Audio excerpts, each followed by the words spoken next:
готовишь себя к завтраку, там умываешься, естественно, завтракаешь, ну а потом какие-то у тебя были планы, естественно, куда-то надо идти, ну и пошло по делам по своим. Так что очень все хорошо. С кофе. С хорошего кофе. И с кашей. На работу после этого. Так, обычно, как у всех. Ну что, просыпаемся, моемся, пьем кофе, завтракаем, собираемся на работу, в детские сады, в школу. Утро начинается с рассвета. Хорошо утро начинается.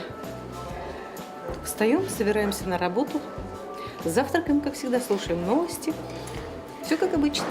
Гимнастику делаю, стакан воды выпиваю. Ну, по-разному бывает. Надо по утрам воду пить.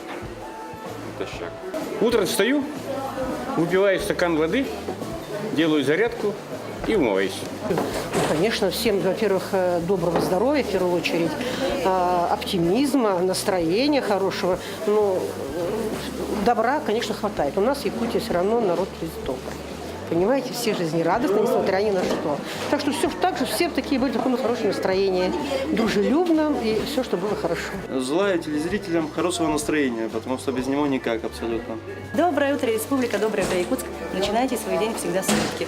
Я всех поздравляю с наступающей весной. Желаю, во-первых, здоровья, хорошего весеннего настроения, но счастья, чтобы было всегда, удачи и всего самого-самого лучшего.